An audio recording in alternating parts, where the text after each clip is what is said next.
I love that asking that question. I do think that question is so serving to people at certain times. Like, what's the worst that could happen? But and in this moment, I'm gonna start breaking normal in a new way. And if I'm ever tempted, or if anyone's ever tempted to say that, I'm gonna start asking, what's the best that could happen? I have this. I think you probably. I'm imagining you've realized this somewhere along the lines. For me, I keep and tell me if you do or not. But this idea of like where my attention goes, energy flows. So if I'm resistance to something, it might show up. If I'm for something, it might show up. It seems like that amplifies the opportunity to show up what I continuously think about, what I continuously talk about. Whether it's like a positive or negative connotation, it's like where am I putting my attention? Because that seems to be what shows up in a lot of ways. My kids are in a different age than yours. We have two boys, ages 11 and 13. And so it's constantly these daddy teaching moments. Every time we're together, something comes up that I want to express to them. And it's the biggest thing is making conscious decisions. That I feel that we're always on autopilot. We're creatures of habit because we don't have to think every single moment of the day. So if you're going to be on autopilot, at least make the decision ahead of time of what you want, what you need to be doing, what steps you need to be taking each day to get to the ultimate goal.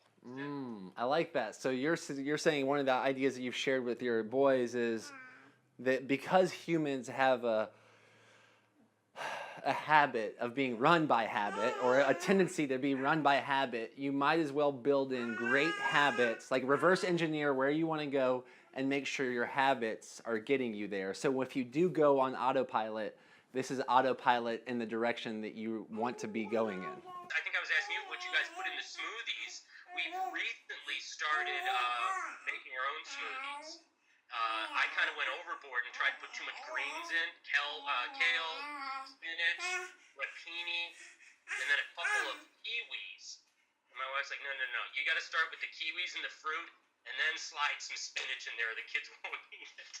It tasted like straight wheatgrass. Yeah, there's certain when I've learned about like I've done a lot of different smoothies, and some greens go well with smoothies. I would say like even simple as ripe bananas and romaine.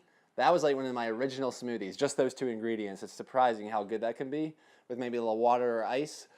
But spinach seems to go better in smoothies. Kale can be a little rough, and some people do better with kale steamed or cooked because there's like a high amount of oxalates allegedly, and cooking them balances that out.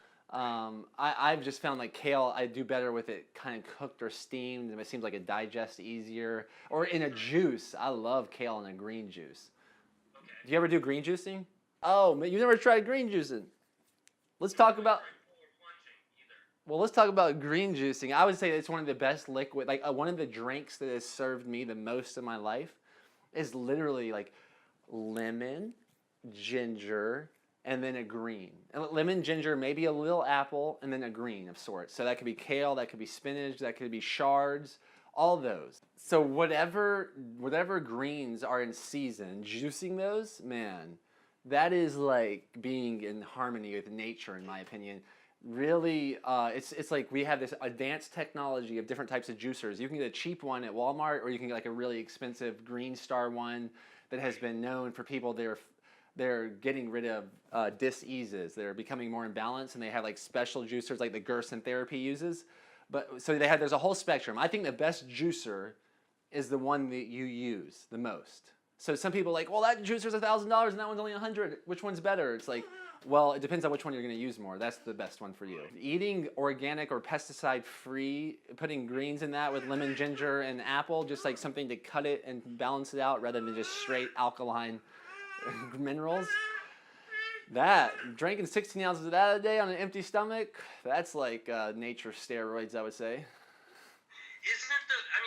Isn't the pulp where the vitamins are? Yeah. All right. So this is more advanced, I would say. Like, I'm not saying to not eat pulp. Like, I would say that's still great to have salads, so you get the fiber. But if you're looking for like straight up a mineral kick, like a mineralization, an alkalization, a detoxification, just like really cleaning out your system with something that typically they try to sell in a supplement bottle and talk about all the minerals they extracted. We don't have to do that because we can just, if you have a juicer and a farm, you can just juice the farm. What I would do is go to the farmer's market and talk to the farmers that are farming their own greens. Like whatever, the farmers that are actually growing what they sell, they'll tell you, they'll know that, like down here in Southern California, pomegranates are popping right now. So like eating a pomegranate from Chile in Southern California next summer that's been shipped, frozen, who knows how long it's been out of the ground, how long it's been without oxygen, like without being exposed to actual fresh air and sunlight, versus something that we can pick right off the tree right down the road that's like the mineral content is in harmony with where I'm living. That's a totally different vibe.